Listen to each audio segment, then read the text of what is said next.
All right, we get it rolling on a Monday on the Krug Show. Hope everybody had a phenomenal weekend. It is a warm Monday here in the creek.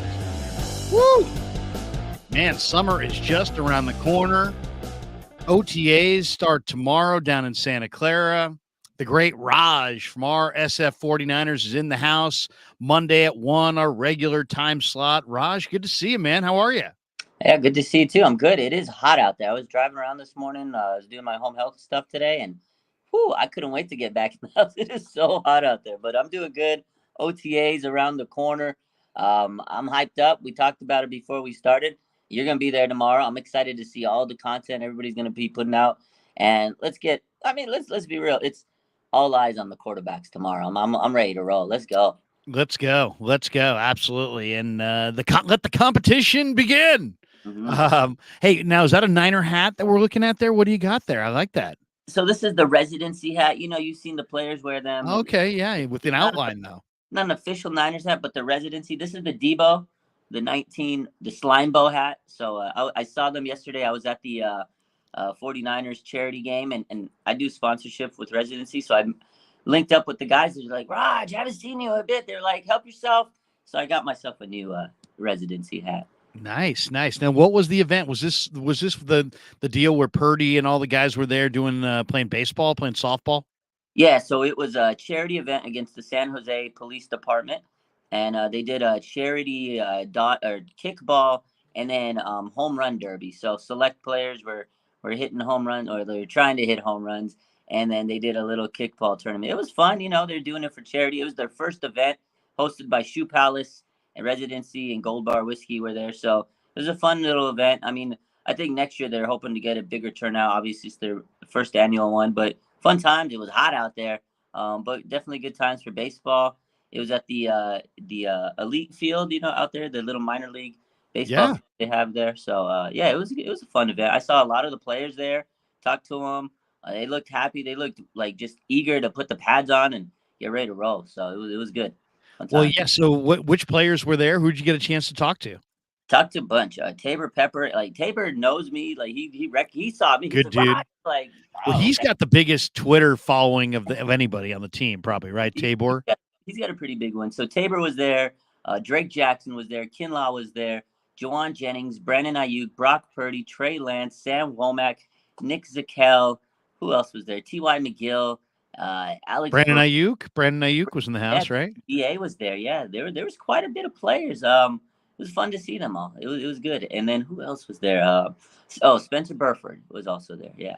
So I'm going to be looking at him at minicamp tomorrow, but you already had a glimpse. So who's in shape? Who anybody look different? Anybody look out of shape? Anybody look really in shape? Anybody reconfigure their body in the off season? What can you report back as far as the conditioning of said 49ers? Yeah, they all look like they're in incredible shape. They're all pro athletes, but I'll tell you what, and I told you this before. So Drake Jackson looked like he leaned up. He looks a little slimmer this year. Definitely looks like he's been working out. And, all the reports over the last couple of weeks is he's been, working out and got his body right. He looked like he's in really good shape coming into OTAs. Javon Kinlaw, man, I know people talk about, him and he can't stay healthy. This guy, since he started in the league till now, total transfer. This guy just looks that guy's like chiseled now. He's like really, yeah, he looked good. Trey Lance looked like he was doing well. He didn't do any kicking or batting. Obviously, you got to protect the quarterback. Same with Brock, but they look good. Brock, though, I'll tell you what, he was signing autograph. That's kind of a big deal to me because we got to remember elbow, and he was out there. Was he signing with his left? Yeah, he was signing with the right. He was signing with the right. Holding the pen, strong grip. And as a PT, I looked, I was like, oh, he's got a good fine motor skills there. So it looked good. I don't want to over talk about the signing, but yeah, Brock looked good. Who else was standing out to me? Oh, Spencer Burford. The man has just put on tongue. This guy, he was big before. He's just a big lineman. But now you could just see he's like swole. He kind of looks like a mini Trent Williams out there. I was like, whoa, Spencer, you got big. He goes, I've been working, Raj. I was like, oh, you got size. He was like a man among men. Spencer Burford was huge. He is, him and Banks are the foundation of the offensive line in the future, right? Those are maybe your guards for the next 10 years, 12 years. Who knows?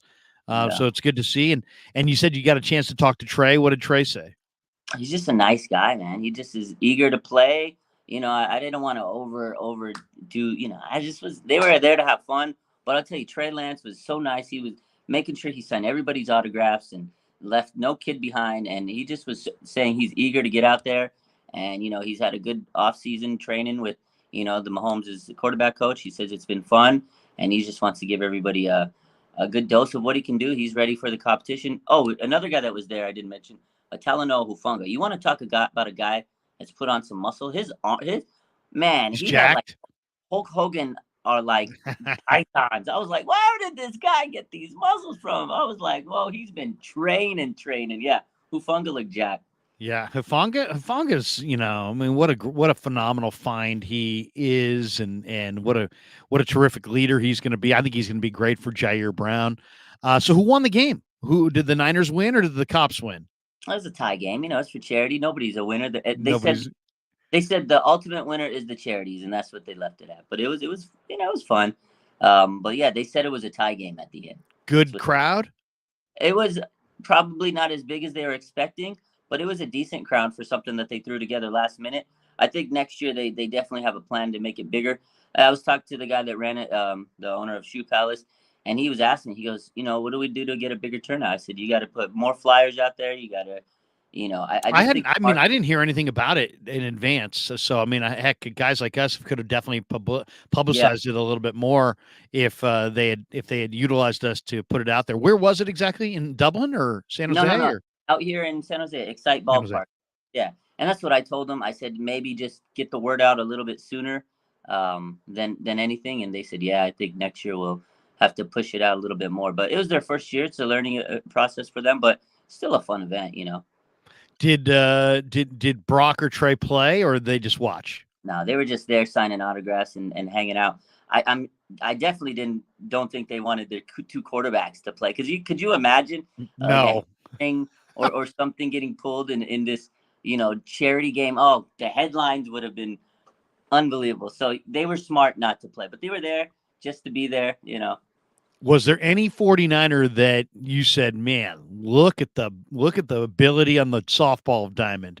Was there anybody out there that you said, man, this guy can flat out play? Because you got to remember, a lot of times pro athletes, heck, they're good at they're pros at one sport, but the reality is they could probably play multiple sports. I'm not saying these guys can play Major League Baseball, but I bet you there's quite a few Niners that could put a charge into the ball.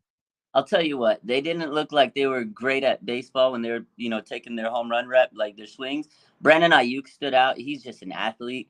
But I'll tell you what, when they were playing dodgeball, Mitch Wishnowsky, man, that man definitely, he has a leg. I was hoping that Jake Moody would be there, but Mitch Wishnowsky has a heck of a leg on him, man, and he was a guy that stood out on the dodgeball field. But baseball, don't quit your day job if I were them. But yeah, Brandon Ayuk looked pretty good all over the place. He was just Now, was it baseball, kickball? Was it kickball or baseball? so it was a dodgeball game, but then Okay. before that, they had a home run derby, like a baseball home run derby. So it was a little bit of both. Nice, nice. Well, good to see, and they'll be out there in Santa Clara tomorrow, and we'll be down there watching it, filming it, talking about it, breaking it all down. Let's get to the OTAs, because we kind of term this one as the the kind of the preview of the OTAs. First of all, I mean, that's the primary thing people are going to want to see tomorrow, I'm sure, is Trey Lance and Sam Darnold. There'll be no Brock Purdy, but we will see Trey Lance and Sam Darnold probably throwing side by side for the first time with us all there on campus.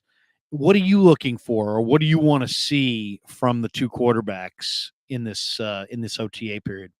Yeah, I mean, obviously that's the big ticket. Everybody's talking about the quarterbacks. We've talked about it all off season. I kind of want to see, where Trey Lance is compared to where he was before.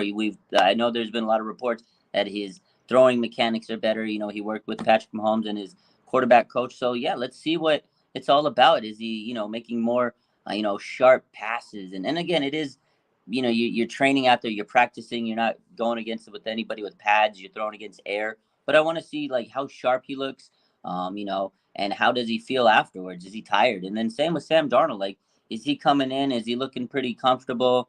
and just how do the players react to both of them? Obviously, you got to win over the locker room. I want to know how the players are reacting to both of the quarterbacks, and then just seeing how they look out there. Does Trey feel comfortable out there? It's been a long time since he's actually, really been out there with the players. Last time he was in a game, he had the injury. So how does he look? Does he look comfortable with out there? So I kind of want to look at those types of things. I mean, you're not going to get too much out of OTAs, but I do want to see how sharp, their throwing mechanics look, especially for Trey, because again, we've seen the videos. He's trained with Patrick Mahomes. How crisp are his passes looking? Yeah, no, I mean, this is our first look at these guys side by side. I think for Trey, I'd just like to see, a consistent spiral. And for Darnold, I just kind of want to see, how is he, how comfortable does he look? How, does he look like he's a step behind? Is he real comfortable? Is he, what's his movement look like? What does he look like physically next to Trey? Yeah. I'd like to see, because we've been kind of told over and over again that Darnold is like, oh, he'll take your breath away, and it's unbelievable what his skill set is, and absolutely as good as any skill set there's ever been. Right? Well, then that should show itself. If his skill set truly is special, that special you can see in a late May OTA. If the guy's truly special, you know what I mean? Obviously you can't really tell until there's a pass rush and there's receivers, there's pads on, so on and so forth. But you know what I'm saying? It's like we've heard Sam Darnold's skill set described as, wow, this guy is really, really something. If you're really that special, it's going to show itself a little bit in every time you go out there to throw. So he should look like Trey's equal or close to it, or at least a viable competitor, because they're similar size. Heck, some people think that Darnold has the better arm, maybe better accuracy. Now we're going to get to see them side by side, and let's see what it looks like. At least the beginning. We'll find out more in the preseason, when they, can they move the team up and down the field? Can they put points on the board? Those things, which obviously take precedent. But I do want to see, I'm like looking for a spiral from Trey, but I'm looking for Sam to kind of announce his, arrival as, hey, man, I'm literally in this competition, because I don't care what it looked like with the Jets or what it looked like with the Panthers. I'm ready to roll. And if he is, something tells me we'll see it. We'll see a little bit of it. Glimpses. No, that's fair. I think that's doable. I mean, obviously, like you said, on the off season, there's a lot of people that says, and Kyle said, he's got a great arm. He looks good. He's one of the best throwers we've seen. Mayoko said that a couple weeks ago, and if he really can wow you with his throws, I want to see. That's what I want to see on the videos, and when people are uploading things, and again, just the consistency with these two. And again, the other thing too out of Trey is, I didn't mention before, the footwork, because again, he's been on this team for several years, and that's what I meant by, if he looks comfortable with this roster and playing this year, like, does he have that fluidity, able to make the throws consistently, like you said, the spiral plus the footwork, like does he look like he should be a starter? Obviously it's going to be hard, he's just coming off injury, but I just want to see if he looks comfortable out there. It is a big injury. And then, as I mentioned, after practice, how's the arm feeling? You got any fatigue? You haven't been throwing in a game for a while. You got any arm fatigue? So those are the real things I'm looking for quarterbacks. But overall, I'm just excited that they're back in OTAs, because it's a step closer to the season. Oh, it's a huge day. Why is it a huge day? Because it's the first time that the entire team, outside of maybe Bosa and a couple holdouts, or not holdouts, but people that are, working on contract stuff. So you got to remember this is still voluntary.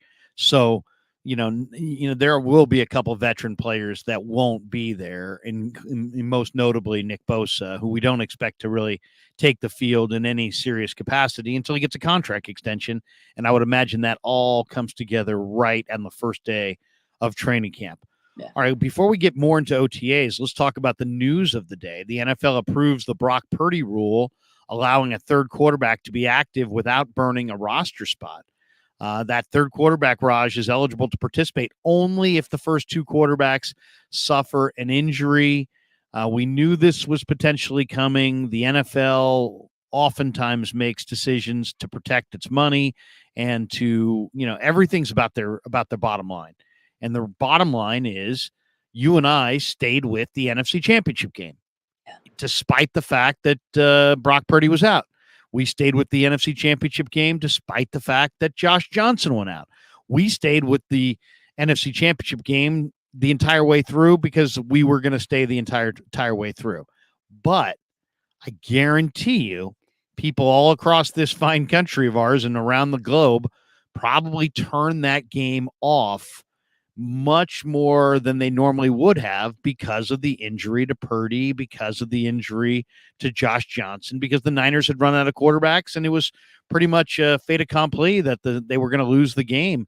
And the NFL doesn't like when people turn off the TVs. And if people turn off the TVs en masse, rules changes are afoot. They do not want to see that. And, nobody wants to tune in to watch a running back, try to play quarterback. They want to see a quarterback.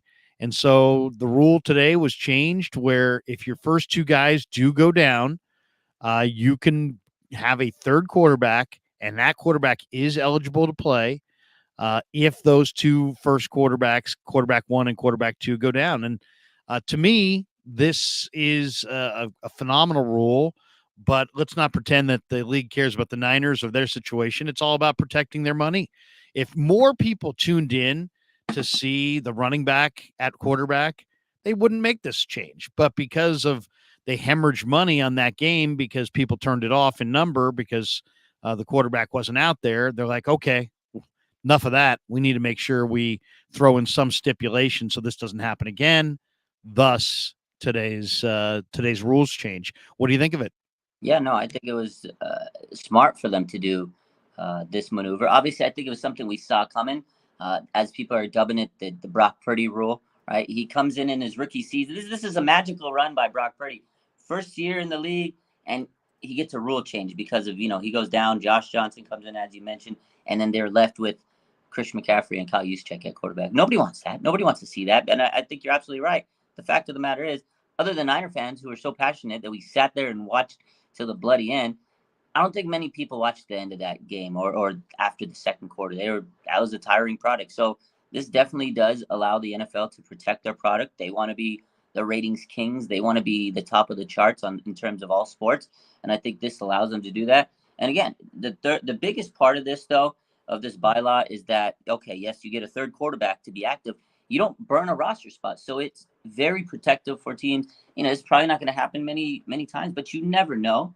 I mean, it happened last year. It's happened a couple of years back with the 49ers. They burned through all their quarterbacks. So again, for the 49ers' sake, this is good for them. And they do have three quarterbacks. As we mentioned, we have Brock Purdy, Trey Lance, and Sam Darnold. So now they can go into the season knowing that, yeah, we can probably have all three of these guys being active on game day just in case, because Brock Purdy's still coming off an injury. Trey Lance, I know he's pretty much cleared, but he is still coming off an injury. He's had a history of injuries. And then you got Sam Darnold, who's a wild card, like you mentioned. So I think for the 49ers, this was best case scenario.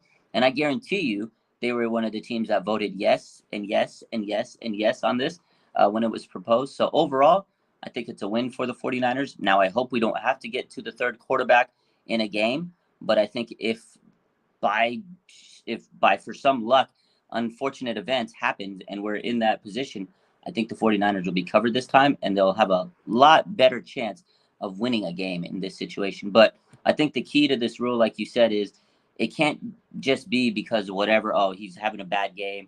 Okay, this guy stinks. Let's put in this other quarterback. No, they have to actually get injured. So it's basically a worst case scenario insurance policy. So I think some people have to understand that rule. It's not, okay, this quarterback's wetting the bed. Let's get him out of there. Oh, so is the backup. Let's get him out of there. It's 100% because of injury. But overall, for the 49ers, I think it's a good I think the law is great. Well, and one thing we need to point out, because some people already, as soon as you throw out a rule, immediately there's questions about, the alternatives and, what does this mean in this scenario and that scenario. So, like, this is if you have two quarterbacks on your roster, you're able to have a third quarterback that you designate 90 minutes before kickoff. Yeah. That will be your third quarterback that if your two top guys are hurt and only hurt, or is it hurt and or suspended? No, I think it's injury. It's just injury. It's just injury? Yeah. Okay. No, it says disqualification. So is that part? So it says this. So this is from some of the rules I've been looking at. So the third quarterback can only be used if the first two quarterbacks are out of the game due to injury. It says the third quarterback is ineligible to play because the team is benching the quarterback 1 or QB2 due to performance or conduct. So suspension in mid-game suspension or some type of conduct or just poor performance. That's not what the rule is for. That's not what it's for. The other thing I was going to point out is that let's just say you keep 3 quarterbacks on your active game day roster. Okay. You're not eligible for a fourth guy. No. So it says here a club is not eligible to use these procedures if it carries 3 quarterbacks on its game day active roster. So if you've got Darnold, Lance, and Purdy all active, and for whatever reason, all 3 of those guys got hurt, which would just be a wild scenario, you couldn't go to Brandon Allen or anybody else for that matter. You've got 3 quarterbacks. It will not be more than 3. It is interesting. The other part of this that kind of is interesting is the way the 49ers have gone about their offseason when they picked up Jack Coletto, who I interviewed this weekend. And great kid. Sat down. If you haven't had a chance to go check that out, I sat down with him for about an hour and just chopped it up and talked all about his career and OTAs and rookie minicamp and where he's going to live and, his entire experience in the draft process. But I thought that was an interesting free agent signing because it sounds like the 49ers outbid a couple of teams to secure the services of Jack Coletto, who is kind of a jack of all trades in that he can play fullback. He can play, at least in the college level, he played fullback, he played linebacker, he can play tight end, he can play special teams, almost every unit, and he can play quarterback and fullback. So you're talking about a guy now. The Niners are probably looking at him more as a fullback / special teamer, but maybe they look at Coletto as kind of like their emergency guy too. Like, hey, you know what? At least if we're going to get down to a situation where it's the last guy on the roster, maybe it would be nice to have a guy like Coletto who's played quarterback at least in the Pac-12, and as a guy that could potentially go in a pinch. So it'll be interesting to see. And he is not necessarily listed as a quarterback, but he's got some experience playing there. So that is another wrinkle as well this summer. We may see Coletto is a player that they may. Maybe they have him on the active roster. Maybe they have put him on the practice squad. Maybe they utilize him as an emergency quarterback in certain scenarios. But the fact that he's got quarterback experience definitely kind of makes you sit there and go, I wonder how they'll utilize him. Yeah, no, he definitely sounds like the jack of all trades. Like he says, Swiss Army knife. But that's the 49ers. They love versatile players. But let me say this real quick. If the 49ers burn through 3 quarterbacks on game day and we're stuck at trying to think about the fourth quarterback or a versatile guy like that, they're screwed. So let's just hope that 3 quarterbacks is enough. If 3 quarterbacks is enough, I don't think they're going to change this rule to 4 or 5. 3 quarterbacks is enough, Larry. Let's hope that it doesn't have to get past that. But yeah, I like how they have these versatile guys. You never know. Again, this guy could be maybe the future juice in training, or maybe you never know, a pinch quarterback if you need it. But it is kind of a tip to the 49ers, how they always have just guys that can do a lot of stuff. Juwan Jennings actually was a quarterback before he transitioned to wide receiver back in the day. So, and Debo was a running back. Obviously, he's the wide back kind of type player, but just so many versatile players on this roster. But I hope it doesn't get to the point where you have to get a fourth quarterback. But you're right. It is something, it's a wrinkle. I'd be surprised, during training camp stuff, if they give him a few reps, maybe with the third team. That's something I'd like to see. Okay, maybe. And if they do, then your thinking is absolutely right. Because if you see him, getting a few reps out there as quarterback, then yeah, they got him as the ace in the hole emergency plan for sure. Yeah. So very interesting. That's kind of the headliner going into the OTAs is this rules change and exactly, what does it do and so on and so forth.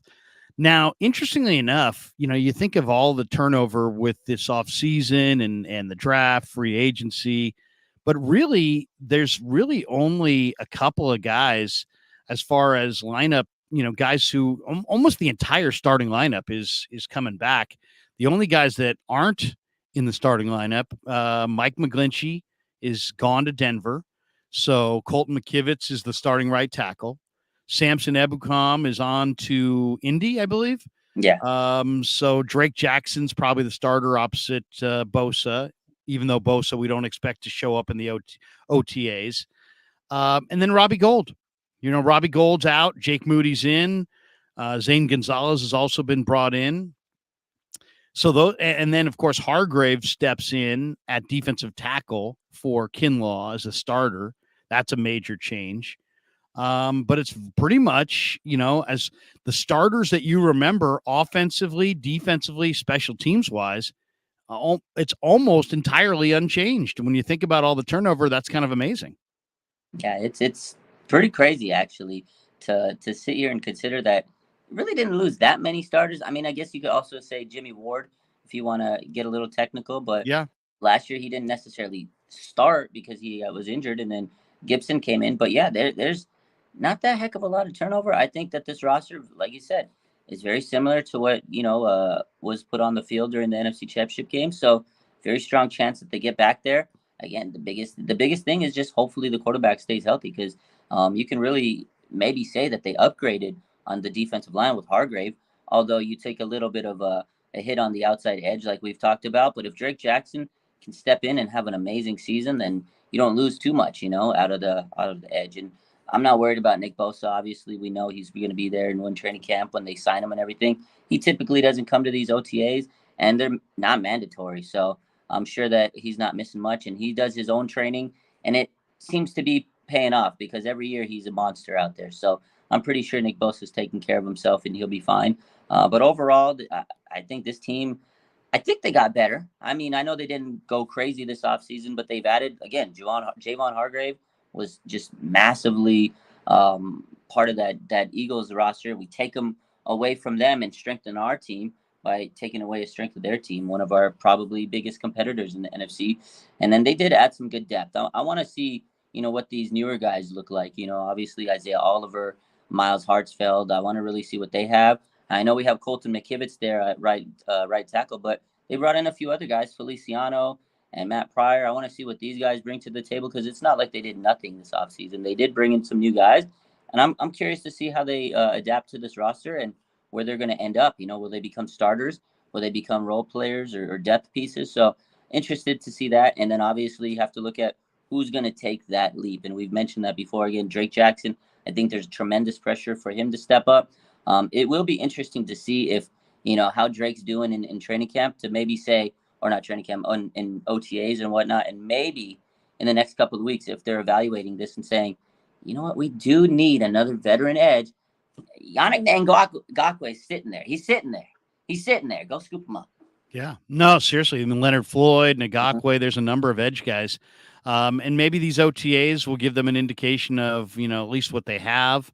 And then they can make a determination. Do they need to go outside for an edge guy? They drafted Robert Beal. Is Beal going to step in? Or does he look so raw that they feel like he's more of a developmental guy? We'll find out in the coming weeks. I think the interesting spot too could be along the offensive line at tackle, where McKivitz steps in for McGlinchey.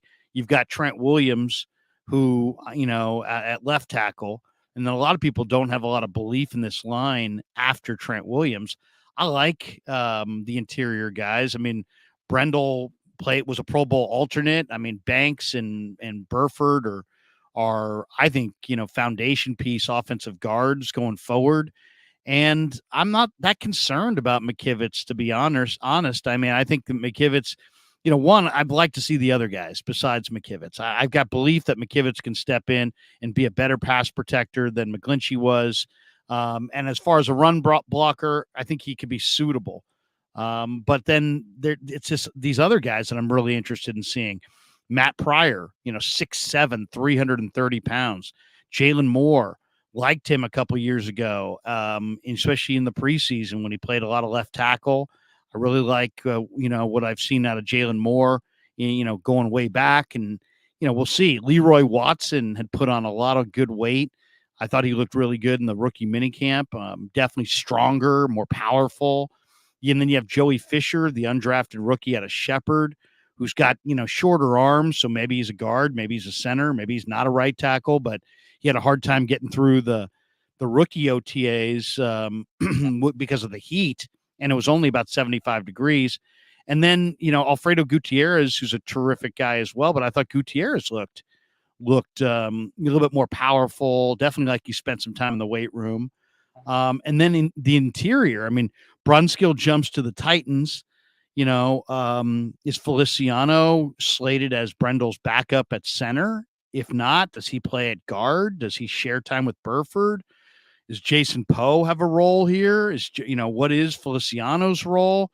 To me, I want to see just the offensive line, McKivitz, but really I want to see the backup depth and if anybody really shines. I'll tell you one guy that looked awesome in the mini camp and the rookie camp was Ilm Manning from Hawaii. He doesn't really look like an offensive lineman. I mean, he's lean. He doesn't really have a lot of bulk. He's probably about 290, 295, which is really lean by NFL offensive lineman standards, but he moves incredibly well. He's very athletic, very powerful. He looked good. He looked really good. So I'm eager to see what the Niner line looks like behind the starters. Yeah, no, I am too. I mean, again, I think you said it perfectly. Banks and Burford, two guys, foundational guards. I think they're only going to get better. And like I said, from what I've seen of Burford, small sample size before this OTA gets underway, he looked good. He looked like he's just super, super excited to come out and play year two. You could tell. And he's got this like pep to him. And last year, a lot of people doubted this O-line, especially Aaron Banks. There were so many question marks. And oh my God, Jake Brendel and Burford, who's going to play right guard? And it all worked out. Honestly, the big question mark is, Colton McKivitz at right tackle. If he can be a better pass blocker than Mike McGlinchey, it's already a W. I mean, obviously, you're going to take a dip with run blocking because Mike McGlinchey was a good run blocker, but pass protection, man. I mean, you already know. I mean, you've seen all the tweets and this, and people were coming for his head. So if Colton McKivitz comes in and he's a good pass protector, everybody's going to love the guy. That's all he has to do is hold his spot on the right side and make sure that nobody gets a sack on the quarterback. And everybody's going to revere him, and he'll be a hero. But I do worry about the depth. Maybe not so much worry, but I do want to see, like, who's going to step in. Because you mentioned so many players. Like you said, Poe, Zakel, this new guy, Matt Pryor, Feliciano. Is Feliciano going to just settle to be a bench player? No, he's a starter. He's played starting roles in the last couple of years, especially with the Giants. So I don't think he's just going to come in to accept a backup role. I feel like he's going to really come in and compete, and that's going to push guys like Burford to be even better. And same with Matt Pryor. So it'll be an interesting battle at the O-line. And I think that's what everybody was worried about in the draft is they're not drafting O-line. I think the 49ers feel confident with their guys. And typically they've done that over the last couple of years. And their O-line usually is pretty, good amongst, the teams, usually in the top 15, top 10. Like, yes, there's areas where they can improve. Nobody's perfect, but a lot of those deficiencies may be gone if Mike McGlinchey has moved on, because a lot of people were blaming the issues on that specific player. So maybe you get rid of him and McKivitz could be a gem. We'll see. He was a 5th round pick.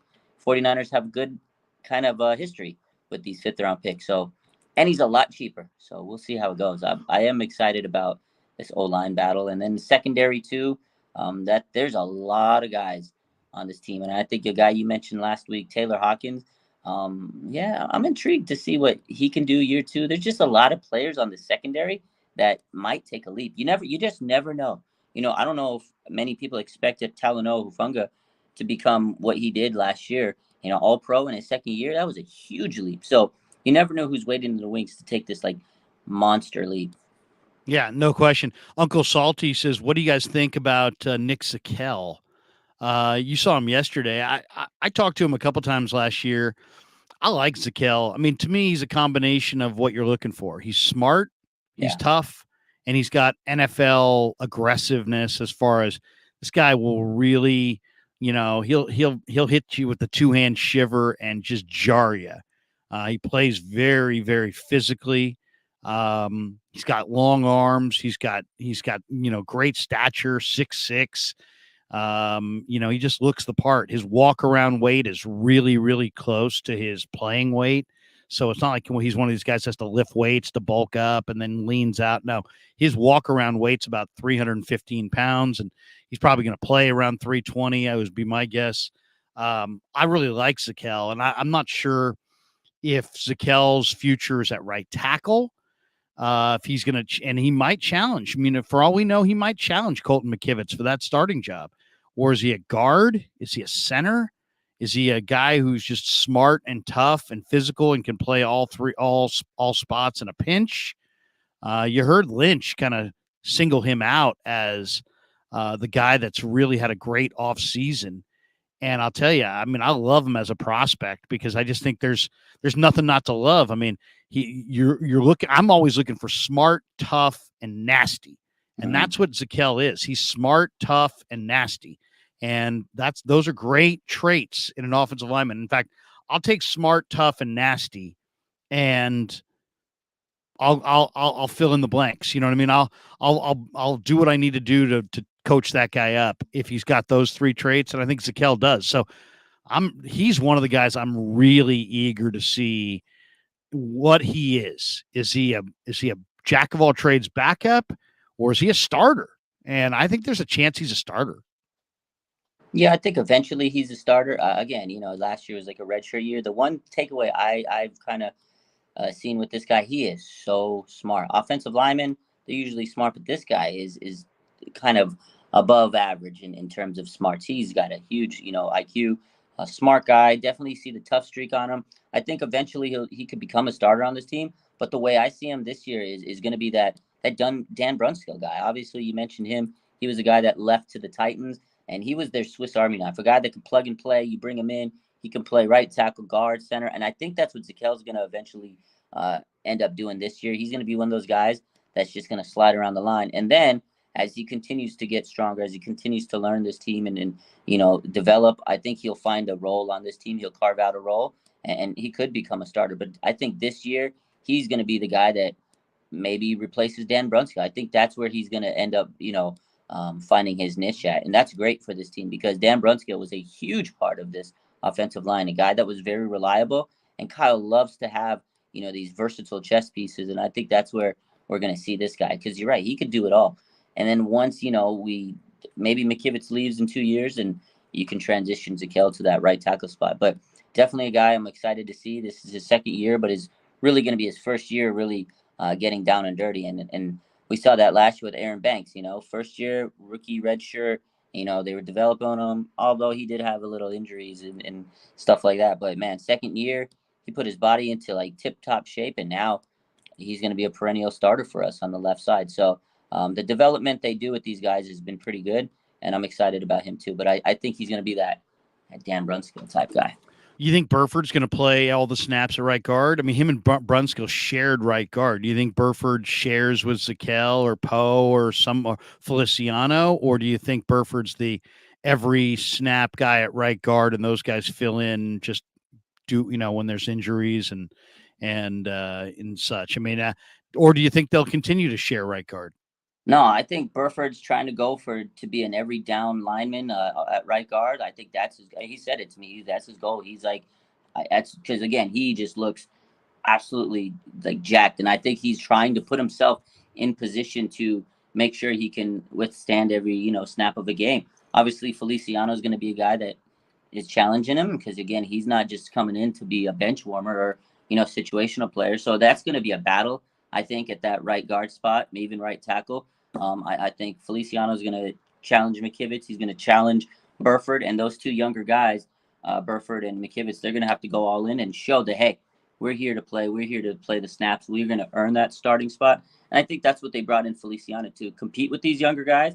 And if they look better than the veteran, then they earn a starting spot. But I 100% think Burford's coming in to earn that spot and not have to split. But I think it was good for him because, he was a rookie. You don't want him to burn out. And it was good because it's like the opposite of Drake Jackson. Drake Jackson came in and he kind of gassed out because his body wasn't in the right position, like Kyle said. Whereas Burford, he didn't really gas out as much because he was splitting that time at Brunskill, and it kept him kind of at a even keel. So I think now Burford knows, okay, Brunskill's not there.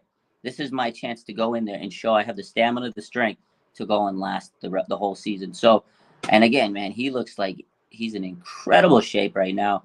I mean, he's a young guy, so maybe he's still he even looked taller. I was like, I don't know, maybe it's because I haven't seen him in a minute, but I was like, he looked like honestly, he kind of looked like a mini Trent Williams. I was like, God, you are freaking huge, Spence. But they had a lot of small guys there yesterday, so maybe he just looked above average because he was around some of the smaller guys there yesterday. But boy, I think he's definitely coming to earn that starting spot. Burford is impressive. He's an impressive physical guy, but he's also impressive mentally. Like when you talk to him, he's very knowledgeable. I mean, you can tell this is a complex offense. He digested it as a rookie. He played a lot as a rookie. It's hard to do. The Niners use so many different formations, so much shifting and pre-snap motion. I mean, you need to really be a smart player, and he showed this year that he's a smart player. And physically, he's very much the prototype. So I can't wait to see what he looks like this summer. And I just think the sky's the limit for that kid. I mean, he could just be a monster. Uncle Salty says, what do you guys think who do you think makes the squad at wide receiver? And how many do you think they keep? Lots of people doubting Danny Gray. It's another spot, Raj, where lots of depth, man. I mean, there's Ayuk, there's Debo, Juwan Jennings, those three. Then you got Danny Gray and Ray McLeod. That was your 5 last year. Now you've added Chris Conley. You have Tay Martin off the practice squad. Willie Snead is back. Ronnie Bell, drafted in the 7th round. Isaiah Winstead, undrafted free agent. Daz Newsom's in this camp. Shea Wyatt is here. They've got some other guys. So what do you think? I personally, I just think that with 3 quarterbacks and, having depth at tight end, depth on the D-line, depth on the O-line, extra bodies in the secondary, a bunch of backs, you have a fullback. I just think that it's very likely they're probably going to keep 5 receivers, and that's going to make it incredibly difficult. Ayuk, Debo, let's say Juwan make it for sure. Well, who's 4 and 5? And Ronnie Bell his ball skills in the rookie camp were noticeable. And Isaiah Winstead's a big guy who had a very productive final year at East Carolina.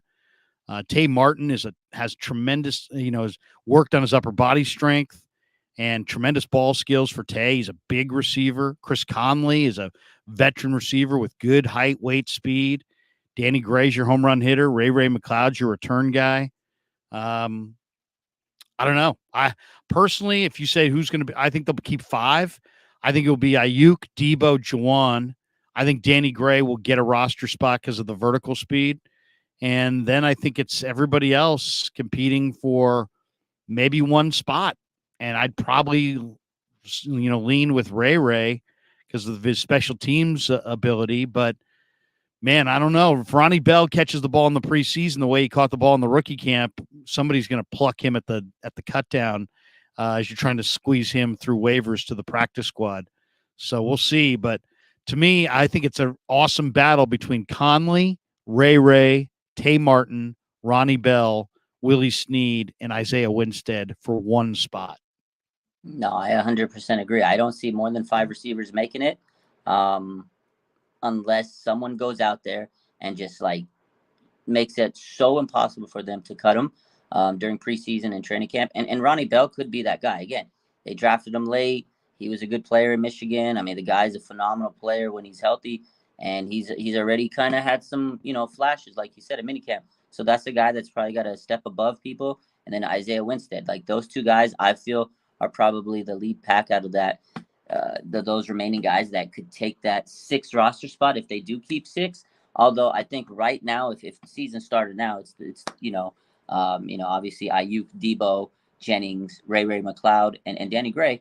And Ray McLeod, if he's our return man. Like, he gets the spot because he's a return man. Like, you can't tell me that any of these other guys are a better return man for the 49ers right now. They got to go out there and prove it. Ray was the guy. He was solid. They used him as a weapon a couple times. He was one of the reasons they won that Washington game last year. I think he got more comfortable with the offense as the season progressed, and I think they like him. So it's going to be tough to crack this roster if you're a wide receiver. It's going to be an intense battle. But if you go out there and just showcase, like, wow, we can't cut you because, yeah, you'll be snagged off waivers. You got to make it hard for this team to cut you. But Danny Gray, he is a guy that it'll be intriguing. I don't think it's a guarantee just because he has the vertical speed, and he's that deep threat. I think a lot of people just pencil him in because, yeah, he's a deep threat. But he didn't really get to prove himself a lot last year. He still has a lot to prove in terms of what he can do to this team, in terms of catching the ball skills, et cetera, route running. Again, last year was a redshirt year for him. I think a lot of people were disappointed in what he brought to the table. He was not a late round pick. He was a mid round pick, a third round pick. So there was expectations for him to be that guy. But again, a lot of people said that he was like a guy that was there for Trey Lance. Trey Lance is back in the swing, and maybe in preseason, Danny Gray can show that speed again and win over the team, because I don't think he's a lock to make it. If there's one guy that doesn't make it out of those five you mentioned, it could be Danny Gray. And I agree with the comment that maybe he doesn't make it. And maybe if Ronnie Bell comes out there and you just look at him and you're like, oh my God, we can't cut him, it might push them to take Danny Gray off. But again, one man's trash is another man's gold or treasure. Yep. Yeah, what if Danny Gray doesn't make it with the Niners, and let's say Seattle signs him, and he just becomes a flat-out deep threat for them? It's like, oh, my God, the Niners missed on this one. So he still has that skill, that speed kills, man. And in this league, if you can harness it and really put together the skills together with everything else, the catching, the route running, he could be a dangerous player, but he has to put it together. Hopefully he's been really focusing in, because Kyle Shanahan's tough on receivers, because, we all know the history with him and Brandon Ayuk. Even before that, him and Dante Pettis, he pushes these guys to get the best out of them, to be dogs at receiver. You got to block, and that's a big skill for Kyle Shanahan to be a wide receiver. You have to be out there and be a willing blocker. So it'll be interesting, but ultimately, I think it's the same five that you said, but I wouldn't sleep on a guy like Ronnie Bell or Isaiah Whitehead. I like those guys. Yeah, no, it's Bell, Sneed, Martin, Winstead, those guys are all potentially continuity pieces. But, the interesting thing is what's going to rule the day. I personally think Danny Gray creates so much space. He's such a vertical threat that I think for a guy like Shanahan, and I've asked Kyle about this before, about, play calling and how important it is to have, that deep speed that opens up the field and creates space. And, he talked about it a lot. And I really think Danny Gray, we saw him at the end of the year kind of find his way on special teams a little bit as a gunner. He looked really good as a gunner on special teams. And maybe that's, maybe Danny Gray will have some kind of, special team role. The other thing with Ray McLeod is, the Niners picked up Deshaun Jameson from Texas, and Jameson is an elite return guy. I mean, he is phenomenal as a return guy. He's a home run hitter. He's a big time guy. I think he's dangerous. So to me, that's kind of the move that could impact the wide receivers, believe it or not, is if Deshaun Jameson makes the team as the fifth or sixth corner and they decide to use him as a return guy, then maybe they go with a Ronnie Bell over a Ray McLeod, something like that. But a lot of things would have to happen. Like Ronnie Bell would have to really show great hands, great ability to, some ability to separate. He's going to have to show something, or Winstead, or one of these, Tay Martin. Somebody's going to have to really fire in camp. But to me, the wild card at the receiver spot is Deshaun Jameson's ability to be a return man, and that could change the dynamics of, do they keep Ray or not? Nesto 6 is, what about the XFL player, J-Cor Pearson? I was texting back and forth with J-Cor the other day and trying to get him on the show. Good guy. Love to have him on. Was really excited by his workout and his ability to separate at rookie minicamp. He's not the 4.28 guy that Jim Haslett said he might be, but he was a 4.4 guy. and he may even play faster than that. He's tiny though. He's 5'6", 5'7". He's not the biggest player. So we'll see. But I don't think they've signed him yet. No. And if they sign him, okay, maybe there's something there. If he doesn't get a roster spot, I mean, I would probably cut loose like a Daz Newsome and go and give J-Cor Pearson his roster spot. But who knows? And to date, he's yet to sign. So we'll have to kind of wait and see. What do you think of running back? What do you think of running back here? Because to me, this is another really interesting spot. I mean, you got McCaffrey, you got Elijah Mitchell, and you got Jordan Mason. And those three guys, I have a hard time picturing those three guys not being on the roster. Some people have suggested they could trade Elijah Mitchell, but I don't think so. So let's say you go McCaffrey, Mitchell, Mason, Juszczyk. That's 4. And if you only have 5 spots, that means that Ty Davis-Price, Jack Coletto, and the 2 undrafted free agent, Ronald Awatt and Kalen Laburn, are all maybe competing for 1 spot. That could be an intense competition right there. Heck, Ty Davis-Price was a 3rd-round pick. This kid Laburn is real. I mean, Awatt's not a whole lot worse than him. I mean, but Laburn looked really good to me in the mini camp, and Coletto is he's a mechanical engineering major who's super smart, and he can play 4 or 5 different spots and help you on special teams. That final roster spot, if we say McCaffrey, Mitchell, Mason, and Juszczyk are 4 of their 5 or 6, and you get 2 more spots, who gets it? TDP, Awatt, Laburn, Coletto? It's going to be tough. It's going to be a good battle. Yeah, that's going to be a fun battle. And I think that ultimately they'll have 2 running backs on their practice squad because they go through running backs like crazy. They're a run-first team. And Elijah Mitchell, unfortunately for him, he's had a history of injuries. He can't stay healthy. But I love Mitchell. He's got to be able to stay healthy. Mason, to me, and I've said this many times, that's the guy that he's a lock to me. I saw him yesterday at the charity event. That's another guy I forgot to mention. He looks like he's in great shape. He definitely has that vibe of, yeah, he's going to be on this roster. He looked great last year, undrafted, and that just tells you how good the 49ers are with these undrafted guys. So the players you mentioned that are undrafted, don't sleep on them. Don't count them out. I know TDP is the 3rd-round pick. It's not a lock for him to make this roster, just like Trey Sermon last year. So to me, Ty Davis-Price has to really bring it this offseason because they got a whole heck of a lot of undrafted players every year that come in and they want to make the roster and they play with a chip on their shoulder, and that's exactly what JP Mason did last year. So I think right now, if the season started, it's a lock to have the same 3 guys, Mitchell, Mason, and CMC. But I tell you what, with Elijah Mitchell, he's got to be able to make it through this training camp and stay healthy, because if he gets hurt or if he lands on the IR, the PUP list, that's going to open the road for one of these other guys that you mentioned, the undrafted guys. So it'll be interesting, but I think this is a big, off season for Ty Davis-Price. He didn't, 3rd-round pick, man. We do not want to have Shanahan tied to these 3rd-round running backs and have a bad stigma. It already has been over the years. We're just sitting here going, oh my God, Kyle Shanahan and mid-round running backs. Everybody, it's a joke. It's like a meme now. So hopefully Ty Davis-Price can. I want him to be the guy to make the roster because I don't want him to sit here and have to cut another 3rd-round running back, and sit here and go, God, well, we could have drafted XYZ and, ABC. So hopefully it's Ty Davis-Price, and then the other 2 guys make the practice squad.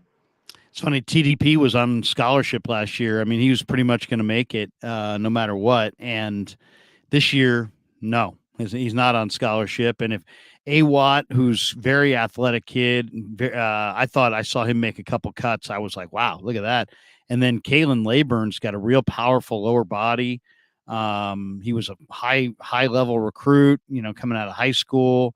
Guy who went to Florida State, looked really, really good. Then somehow had the circuitous route to Marshall, and sat out a little bit. I mean, he's an interesting guy. And then when you're watching Laburn catch the ball, he looked real natural in the rookie minicamp catching it.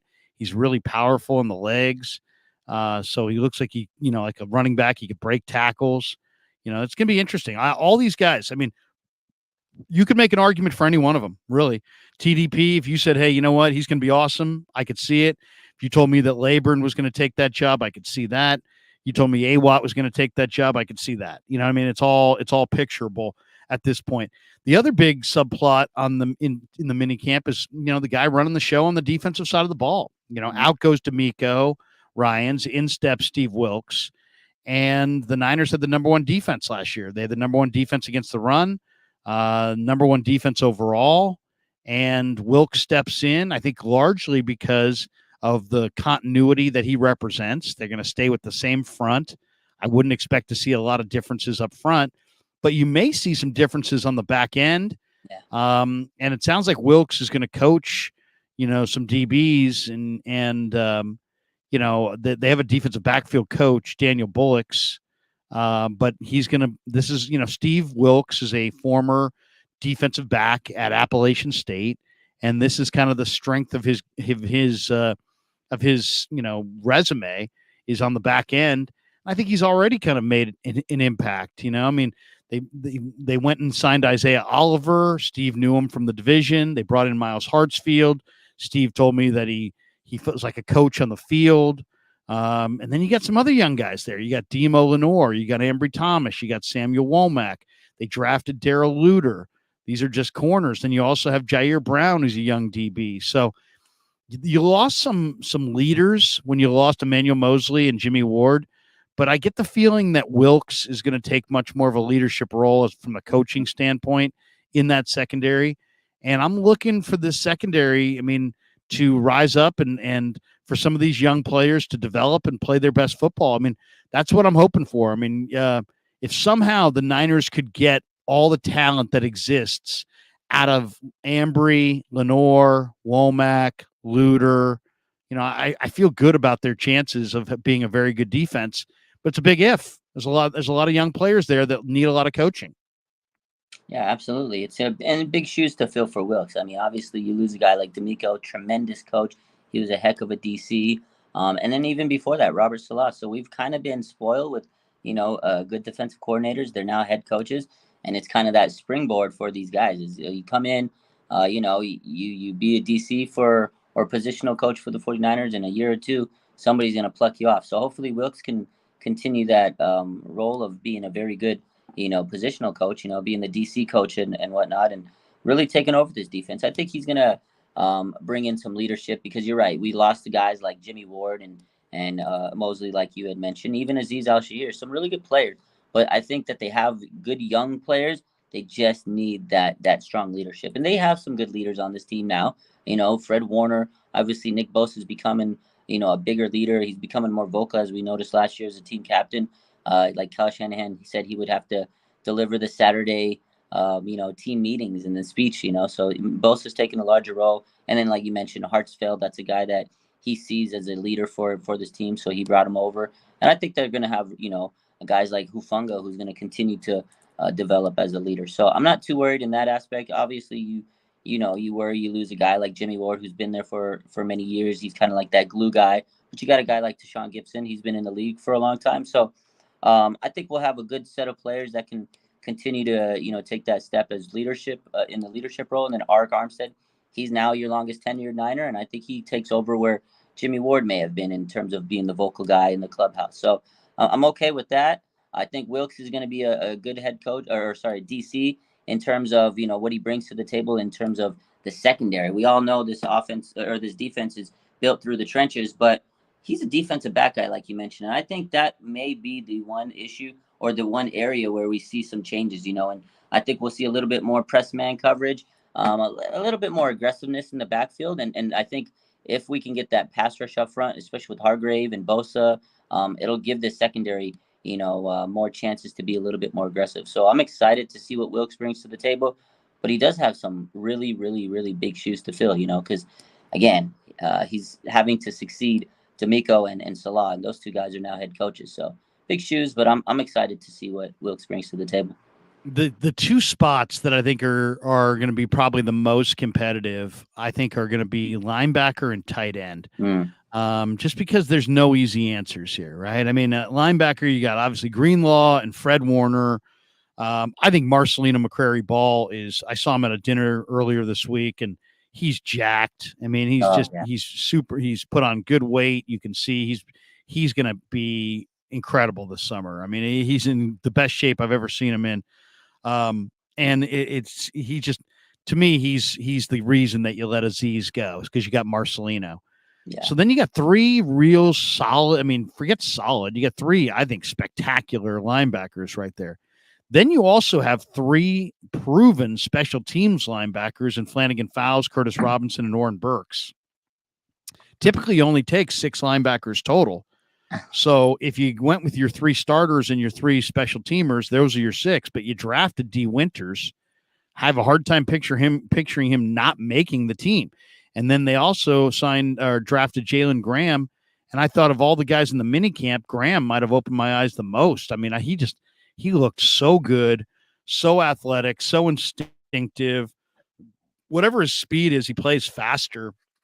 He flows to the football. I mean, all the things that McLuhan said about him, really you could see on film. So, man, I mean, that's a ridiculously tough spot. I mean, who's getting cut there? That's going to be hard. And then at tight end, you got Kittle who's going to make it, but then Cameron Latou is a 3rd-round pick. You got Charlie Warner. You got Braden Willis, who I thought looked really good in the mini camp. You got Ross Dwelly, Fumagalli. Probably going to keep 3 tight ends. Is it Kittle and Latou and then the other 4 guys battling for one spot? I mean, to me, the cuts at tight end and at linebacker are going to be really interesting. And I'll say this is the kind of roster this year where I could picture in the middle of training camp, in the middle of the preseason, John Lynch trading, a TDP, let's say, for a day 3 pick, or trading, Demetrius Flanagan Fowles for a day 3 pick, or trading, Charlie Warner for a, day 3 pick. I mean, I could see it because they've got some players who are probably too good to necessarily cut, but not necessarily good enough to make the roster. I could see them pawning off a couple of guys in this cut down process for, day 3 picks in next year's draft, just because they see the depth and the handwriting on the wall for a guy that has value but may not be able to make the roster. No, absolutely. Especially linebacker is it's stacked. All the guys you mentioned, they've done it before. They traded a linebacker. I can't remember who it is, to Denver. They traded, the name's escaping me. They traded a guy to Denver for like a 6th-round pick. They did, I remember that year they traded. So I could definitely see them doing it now. They're stacked at linebacker. They drafted 2, as you mentioned, McCreary Ball. I mean, he's another guy that was there yesterday. I mean, he looks like he's just in incredible shape, ready to roll. Burks was there. He's always around the team. He seems like he's going to stick around just because special teams he's so good with. And then same with Demetrius Flanagan Fowles. But I mean, like you said, the 2 rookies they drafted, it's like, how can you not see them making this team? They look really good on film. And God, man, linebacker, they do such a good job of developing these guys. And it's like, if you cut any of these players, they can go on another team and for sure make the roster. So that's going to be a tough battle, man. Linebacker is just nasty on this roster. That's going to be one of the most insane battles. I mean, you got Fred Warner and Dre Greenlaw already, and then behind them, they're all really quality. They could be starters on another team, man. That's how good this linebacking core is. And then, tight end, honestly, your guess is as good as mine. I can't determine who's going to be the tight end other than George Kittle. I do not know who's going to make this roster in terms of tight end. I'll tell you what, though. Fumagalli, I saw him yesterday. Trey Lance looked bigger than Fumagalli, and I was like, this guy's a tight end? So if I had to cut one guy just based on what I've seen, he's out of there. Get him out of there. This guy looks smaller than Trey Lance. I was like, we can't have him having to play tight end for the 49ers. He just didn't look like a tight end to me. But that's going to be a heck of a battle because I couldn't tell you who's making this roster at tight end. They're all a bunch of wild cards other than Kittle. Oh, I know. Jonas Griffith is the guy you were talking about that the Niners traded to Denver, and he had a great camp, and he was a big, tall linebacker who was fast. I think he suffered an injury in Denver this year, but yeah, they got a late round pick, a 6th or 7th round pick for Griffith at the cut down, and I could definitely picture Lynch doing something very, very similar to that this year, just because that's how loaded they are. That's how deep they are. All right, couple last ones. Give me a player that you're super eager, a player or two that, man, you really are fired up to see in this mini camp, and then of course to follow this year training camp in July. Give me a player or two that you're just fired up for. Trey Lance, man, I got to see what he's all about. We've talked about quarterback every single damn day during the offseason, Larry. It's been this Trey Lance, this he's training with it. Trey Lance, I gotta see like what's all the hype is he made these strides? Is he gonna be coming in to be our quarterback? I want to see what he looks like tomorrow. I want to see what he looks like in training camp. I want to see what he looks like in preseason. All eyes on Trey. All eyes on Trey. And then on defense, I want to see Drake Jackson. I really, I gotta see this guy. I want to see if he could be that bona fide starter on the other side of Bosa. And if he's not, it's okay. Let him continue to develop. Go get a guy that can be, because I don't want to have a limitation on this defense. I want this team to win a Super Bowl. Do what you got to do. So Drake Jackson on defense, I really want to see if he's made a huge improvement this year. And Trey Lance, that's it for me. I'll go with a couple here. I got Kalia Davis, number 93. Kalia Davis wore 22 in college, former linebacker. The movement ability is off the charts. He's so fast. He's almost 300 pounds. He might be even more. Kalia Davis. I mean, I think the biggest improvement is year 1 to year 2. He didn't play last year. People have no idea how good he is. He's a 6th-round pick. He's so fast as a defensive tackle. You just don't see 300-pound guys move the way this guy moves. So Kalia Davis is the guy up front. Jordan Mason for me. I mean, my God, Jordan Mason, I think should have gotten way more carries last year. To me, okay, you want to bury him. He was a young kid, that's fine, but his talent is too great. I mean, to me, he looks like a poor man's Marshawn Lynch. Yeah. And I just am really, really eager to see him. And then I agree with your Lance pick, and I'll add to that. I think the other North Dakota State kid, Wagee, just from the standpoint of the way he looked in rookie minicamp. Now, granted, there's no pads, there's no veterans. He was a field and a half away. I mean, literally, Raj, this guy was, not, 250 yards away from me, and I'm watching him not on binoculars go through drills against bags. And it was the explosiveness at 300 pounds, the hand usage, the body lean, the pass rush ability. It just all was like, what? You got to be kidding me. I mean, it was like he was that good. Now, granted, I was a long distance away, but if my eyes are telling me what I think they were telling me, that guy's super special. And I can't wait to see Spencer Wagee this summer in camp, because I just think 300 pounds, but you can play defensive end and you can rush the passer. And I mean, what? I mean, and there was some JJ Watt look to this guy. I mean, seriously, I mean, we're talking about a 300-pound guy who moves like a defensive end, and you can tell with his hand placement and hand speed and body lean and the way he can dip his shoulder. And I mean, it's just, the guy's got a lot of talent, and I don't know how everybody passed this guy up at 300 pounds, and he had a 1.66 10-yard split. And from just watching from the other side of the field, you can see him get out of his stance and get into the blocker like you would think a guy who's about 265, 275. And then you read that he's 300 pounds, and you're like, what? How could this guy be moving like this? So I don't know how he went undrafted. He was very productive. It's going to be, I'm just saying, keep your eye on Spencer Wagee. He's wearing 69 out there. But keep your eye on him. He is really, really interesting. Okay, let's finish with people asking about the whole back and forth between Brock and Trey and the competition and the dink and dunk thing. We'll finish with that. I don't want to give this too much time, but at the same time, you saw Kurt Warner. He was asked today about it. Is Brock a dink and dunk guy? And he's like, no, he's not a dink and dunk guy. I pushed back on it.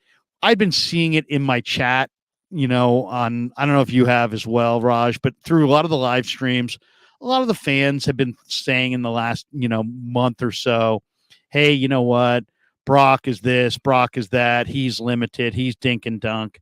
And I got it, but to me, I mean, I understand where they're coming from, but at the same time, I'm sitting there going, you know what? There is no way to have this discussion and call a quarterback dink and dunk without saying that you're disparaging the quarterback.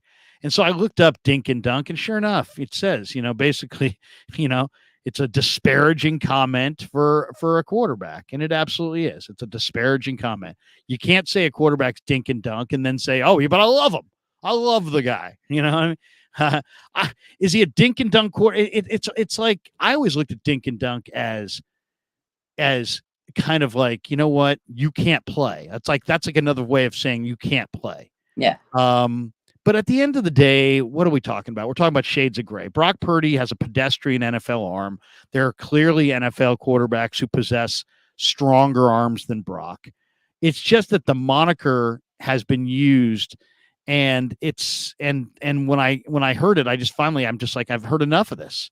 And I was asked about it, and I gave my honest response, which is, if you're calling a quarterback like this guy dink and dunk, as far as I'm concerned, you don't know what you're talking about. And it's an intentionally disparaging remark meant to agitate and to get a response. And it got a response. But my whole pushback was nobody credible is saying it. There is no scout. There is no coach. There is no, there were people that looked at his film, like Lance Zierlein in the NFL.com, scouting report on Brock Purdy references his lack of arm strength. That lack of arm strength at Iowa State was the same reason when I saw him drafted, I went, oh, really? Because I also thought, man, this guy doesn't have much arm. I watched him at Iowa State. I didn't see a huge arm. But what's discounted there, and what Zierlein never saw before he wrote that report, is that Purdy, and we know now because the story has come out, I think through maybe Matt Barrows on The Athletic website, that Purdy, between the end of his college career and before the draft, went out to Arizona, worked with passing coordinators and body mechanics coordinators and specialists, and while working with them, uncovered about 5 miles an hour of extra velo on his ball and adapted it to his game. And so when we saw him in minicamp, he had good zip. And when we saw him in training camp, he had good zip. And when we saw him in the regular season, he played really well and showed that he could make all the throws. So to me, when you're saying somebody's dink and dunk, that's a way of saying, you know what, you can't win with this guy. Dink and dunk is like, you know what, can you win with this guy? No, you can't. He's a kind of a dink and dunk guy. Yeah. He's a guy that you basically don't have to defend the deep quadrants of the field against this quarterback because he can't make plays in those windows. I don't think that's this guy. And then Kurt Warner was asked about it today, and he said, no, he's the opposite of dink and dunk. He takes shots down the field, and he wasn't buying into it. And I haven't actually heard any coach, scout, player, anybody in the league who's reputable say this about Brock Purdy. I've heard it said about Brock Purdy by people in the chat and callers and that kind of thing, media people, but never people that have an NFL credibility to what they're saying. And so I pushed back on that and said, you know what, if you're saying that, I don't think you're credible. And then it got into a whole beef and this and that, and people are blocking people on Twitter and blah, blah, blah. Give me your thought on it. I'm sure it will come up again here.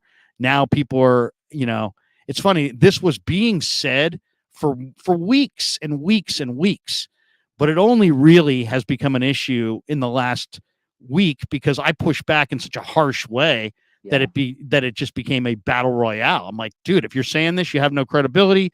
And the people who were saying this were like, you're killing my credibility. It's like, dude, you're disparaging the story of the year in the NFL and a guy that everybody is looking for, so much so that there were more quarterbacks drafted this year than most years in the draft because everybody's looking for Brock Purdy. John Schneider, the GM of the Seahawks, is like, rah, Brock Purdy. He talked about it at the Combine. Eric DeCosta was like, I want to find Brock Purdy because, man, what the Niners found was amazing. the GM of the Ravens. These are two of the better personnel guys in the sport, and they're talking this guy up. I haven't actually seen anybody credible talk Purdy down, but I do understand that there's an injury here, right? So we don't know what he's going to be. And just because he had good enough arm strength last year doesn't mean that he's got good enough arm strength today or tomorrow or this summer. So I do understand the discussion. It's a worthy discussion, but to me, there's no way to say you're dink and dunk and I like you. You know what I mean? Because all I would say to the people that are saying he's dink and dunk, I'd say, okay, tell me the other quarterbacks in the league that also are, quote, dink and dunk. And odds are none of those guys are going to be good quarterbacks. So you are kind of telling us that you don't think he's any good. So all I would say is if you want to call a guy dink and dunk, fine. But that's criticism. It's disparaging. And just own it. That's all. Go ahead. Give me your perspective. Yeah, no, at the end of the day, it's a slap in the face to a quarterback. You say someone's dink and dunk, you don't think they can make the throws downfield. And Brock proved that he could last year. And again, he was the last pick in the draft. As you mentioned, they made segment. I was watching the draft this year. There was actual segments that said, it was called Finding Brock Purdy. People are looking to find the next, late. But he's got a whole trend based on his name now, Mr. Irrelevant. And people were trying to find and seeing, can the next Mr. Irrelevant be like Brock Purdy? He's a winner. If his game translates to wins, that's all that should matter in this league because he helped this team win as a rookie. Now, will he get better? Obviously, he should be able to as he improves. I think the big caveat, like you said, is these people are saying, well, yeah, maybe this year his arm's not going to be as strong because he's got an injury. So I think a lot of these people are being, predictive in nature. They want to predict and be right because if they get it right now, and he's not the same quarterback he was last year, they can sit around, I told you I was right. That's what people love to do. They want to be right before everybody. They want to, and again, they have things they got to, talk about. They have shows, podcasts, whatever, articles. So they want to get people to read their things. I think a lot of it, like you said, is not from credible people.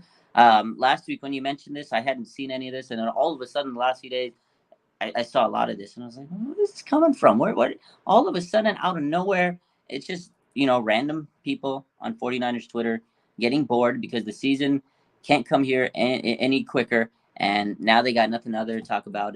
And maybe they're, worried that his arm strength is going to be lacking. So they're like, he's dinking. You see, this is all he's going to do. This is it. But again, he was a rookie last year. And in those first few games, maybe Kyle was having him, throw the ball to the flats and stuff so he can learn and get a little bit more comfortable with the offense as a rookie. But as the season progressed, I mean, he was taking shots. He was looking at the reads. There was times where he was throwing down the field and Kyle was getting mad saying, you should have went to the first check, first read. And he's looking for Kittle on the fourth option. So to me, it's a stupid take. That's it, bottom line. Yeah, I mean, it's just, it is what it is. I mean, the interesting part about the whole take is that he may have a dink and dunk, non-capable arm if there's regression off this injury. But let's wait and see. Let's wait and see. That's July, August, September, and there's plenty of time to witness it and decide for ourselves. Hey, you know what? He no longer has requisite arm strength. But as far as I do believe he has requisite arm strength, and I think he can make all the throws. And that's what I see. As far as what happens, what does that elbow look like? What kind of velo does he have post-surgery? Whatever. But my whole thing is just, hey, you know what? If you want to disparage a guy. That's just not my thing. I don't believe in disparaging the players. I just don't. There's ways to say it. If you want to say a guy doesn't have a great arm, you can say, you know what, there are guys that have better arms. But when you say dink and dunk, that's kind of insulting. It's like it would be like saying, okay, hey, I'm being critical of Trey Lance's accuracy, and you say, well, he could be more accurate. Okay, I think that's fair. But if you're like Trey Lance couldn't hit water if he fell out of a boat, that's disparaging. And so words do matter, and the players do care. So it's like you want to say that Javon Kinlaw's, got chronic knee problems. That's fine. If you start saying he's got 90-year-old knees, that's disparaging. So it's all shades of gray, man. It's shades of gray, and it's all comes down to we're all kind of saying the same thing. We all kind of know the same thing, which is, I mean, Joe Montana. A lot of people felt like Dan Marino was better than Joe Montana. Yeah. They played in the Super Bowl, and going into that Super Bowl, I mean, a lot of you are too young to remember it, but going into that Super Bowl, the talk was all about Marino. It was all about Marino. Nothing about Montana, because Marino had the big arm, and Marino had the major passing success, and Joe didn't have the big arm, but Joe beat Marino. Now, granted, Marino had to beat the Niners defense, and the Niners defense was stacked that year. But, so it's like, it's not always, so it's like Marino had the better arm than Joe, but Joe was the better quarterback than Marino. So as far as arm strength matters, but how much, to me, it comes down to requisite arm strength. You either can make all the throws or you can't. And if you can make all the throws, then it goes on to the next things. How well do you read coverage? How well do you process? All these different things that go into playing quarterback that are important as well. But if you can't make all the throws, then teams defense you different. Now suddenly everything is going to be, everybody's huddled up on the line of scrimmage, daring you to throw the ball down the field because you haven't proven that you can do that yet. Yeah. So you have to be able to make all the throws to some degree, so teams defend you honestly. So they defend every blade of grass. Yeah. If you're a guy that can't throw beyond 15 yards, guess what? Nobody's going to play you honestly. That's kind of the problem that Jimmy Garoppolo had, is that Jimmy made hardly any plays down the field, and he made hardly any plays outside the numbers. And if you looked at it late in the down, he always was looking to make plays in the middle of the field. And so what did we see teams do? Late in the down, they cheated into the middle of the field, and they read the quarterback's eyes, and they just said, who cares outside the numbers? He's not even going to attempt to go outside the numbers. Yeah. We're going to hunt inside. And sure enough, they did, and picked off passes. So once teams know your tendencies, they kind of can get in on you. But I thought Brock showed enough zip last year. If he brings back the arm this year that he demonstrated last year, I think he's fine. The question is, if he loses 10% of arm strength, 20% of arm, if he loses any significant amount of arm strength, then the people disparaging him with the dink and dunk are probably on the money. Yeah. So it's a TBD. We got to wait until this summer. But my whole thing is, and since I go in there and face these guys up and talk to them every day, I'm just not going to disparage the players, and I'm definitely not going to disparage the players coming off of highly successful seasons. I'm going to wait and see what it all looks like. And then, you know what? If he's lost arm strength and he's dink and dunk and can't make all the throws, and he's not NFL, caliber starter, we're going to have plenty of time to say it. There's plenty of time we don't need to say it before we see it. We can say it after we see it. Yeah, that's my whole thought on it. We don't even know what he's going to look like right now. He's still rehabbing, so you don't know if he's lost any zip. He may come back strong. He might come back stronger, Larry. You don't know. So he should. He should come back stronger. Everybody comes back a little stronger, more sudden, more athletic, more powerful, more knowledgeable. This is what year 1 to year 2 in the NFL is all about. But now you've got this extra element, which is this surgery. Now, we did see Clayton Thorson throwing some nice balls in the practice coming off of a similar surgery, but everybody's body heals differently. Everybody's body reacts differently to injuries, and this is a significant injury, so we'll see. Other than that, I don't have anything to say other than, I don't know. My whole thing is, I don't want to disparage the players. If I want to be critical and I want to be real, but I don't want to disparage the players. I don't want to attack the players in that kind of a way, without really having all the facts on my side. And even then, that's just not my style, man. It's not my style to go in and try to embarrass people. I just don't. I look at my relationships as longer term than that. Yeah. Raj, you got a final thought before we call it quits? Good live stream. What do you got cooking on your channel the rest of the day, rest of the week? My final thought is just like you said, Jimmy Garoppolo is a dinking quarterback. But you said it perfectly. Other than that, I'm just excited for some OTA action. I'll be following along just like everybody else. I'm gonna be following you, Larry, very closely to see what's going on with OTA. So yeah, if there's anything that I hear or something, obviously we'll talk about it. But just content like normal, be live. We'll talk about OTAs as everybody else does. So. But I'll be watching along with you and Lombardi and seeing what you guys put out there because you guys are going to be there. So I'm more excited to see what you're putting out there. But yeah, I'm excited, man. Can't wait. That's going to be good stuff. Hey, have a great rest of your week, man. Thanks for stopping by. Yeah, you too, man. Take care. Enjoy OTAs tomorrow, man. Beat the heat, and we'll talk to you next Monday. Drink water. Later, brother. Later. There you go. The great Raj from RSF 49ers in the house. All right. We are brought to you by Pig and a Pickle. We've got a bunch of chats that we want to still get to, including all of the starred chats. A bunch of people asking lots of questions and lots of comments, and just a bunch of people in here saying a bunch of different things. So we'll get to all of it coming up next. But first, a word from our sponsors. We're brought to you by Pig and a Pickle. Check them out, Corte Madera and Emeryville. Here is their location in Marin. They're open 7 days a week from 11 a.m. to 8 p.m. Pig and a Pickle, the best barbecue in all of Northern California.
Sunday dinner.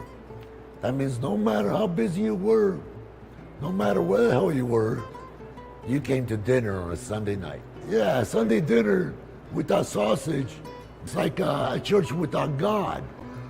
How can you go to church if you don't believe in God? And along with the sausage also became the discussions. That was discussion night. It wasn't a typical family that you sit there and you're quiet, and you don't talk with a mouthful. Oh no, man. Italians talk when they're eating. Italians even talk when they're sleeping. And definitely we talk with our hands. So if we can't express it through our mouth, through our lips, we express it with our hands. So, and that's what sausage is, really. It's an expression, that life is good.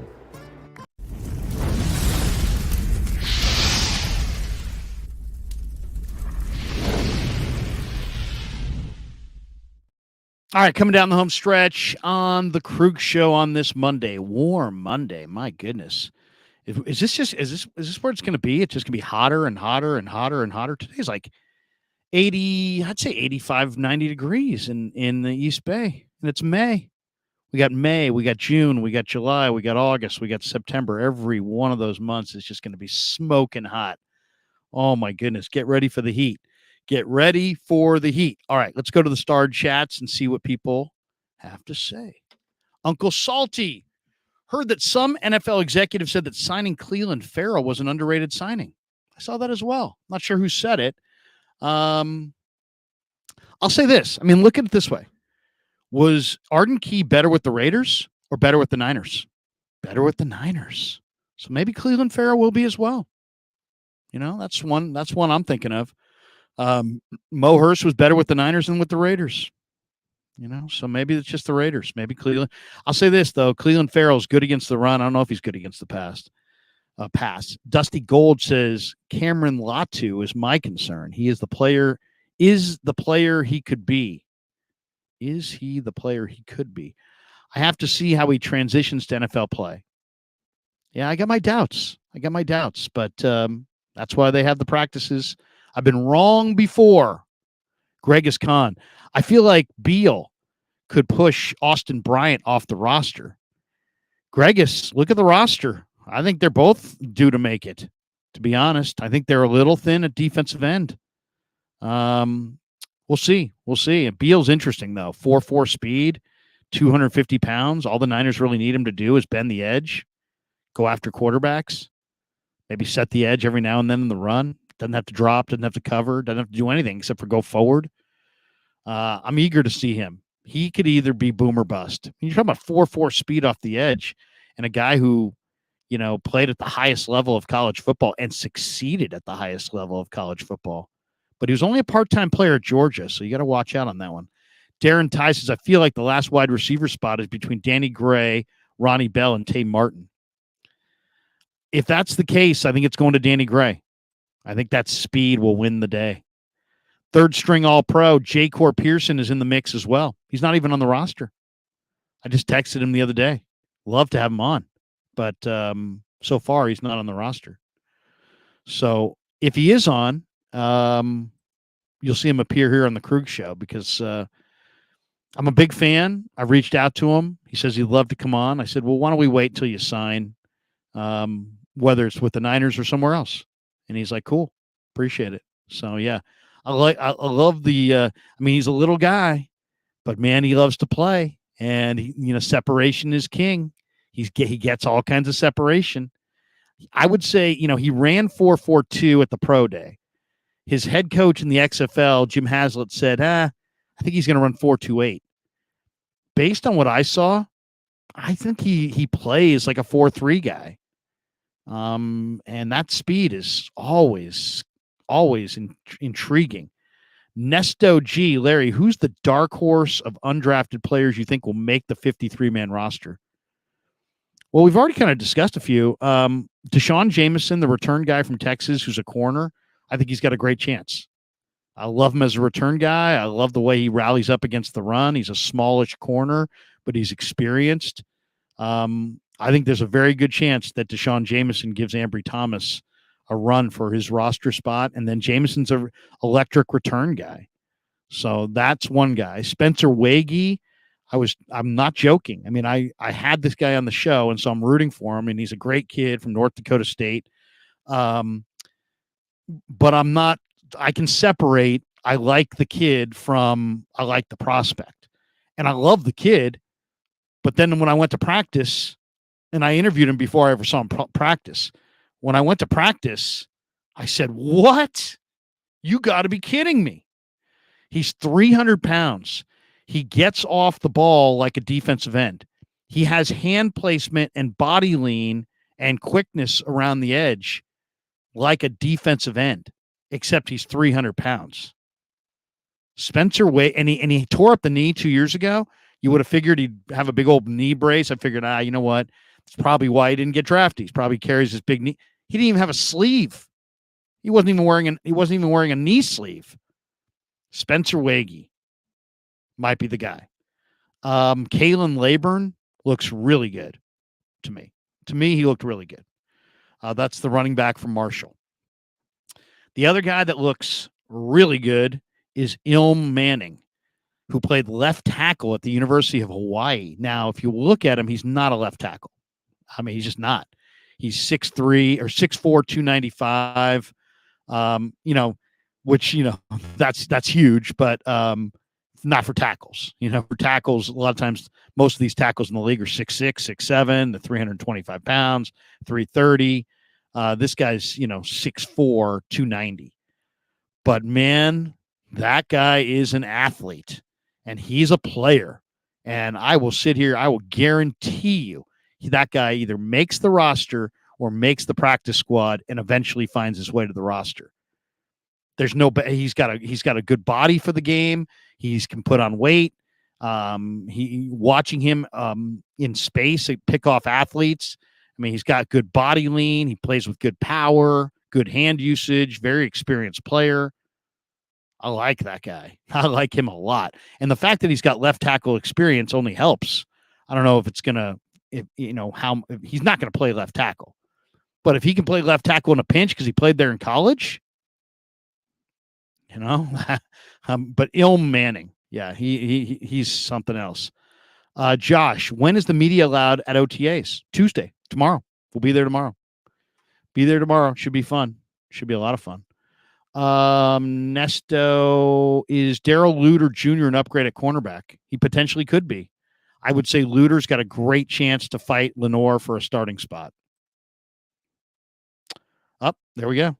Internal temperature on the camera was so hot that now the camera's gone out. Let me flip cameras for a second. There you go. See what happens? Gonna go to the camera, and we'll go to this camera, and we're back. All right, so now we have a second camera. But that probably should tell us that we probably need to cool it for an hour, or at least the next 15 minutes before I go live with Grant. Nesto says, what about Beal on the edge? Yeah. A lot of intrigue about Beal for sure. And we got this one from Michael Monahan. The world is now fully engaged in the dink and dunk conversation. It's not a conversation. It's a ridiculous statement made about a guy who has obvious arm limitations, but dink and dunk is disparaging. And there was no reason to disparage a quarterback that played as well as Brock Purdy played for you last year. All right, that is going to do it for us. Join me at 3:00 in about 15 minutes on Grant's channel. Should be a fun, spirited session. Until then, we're out. Yeah, never met a man I've been scared of. Careful, you won't get exactly what you asked for. Here for whatever you bring me, get in hand.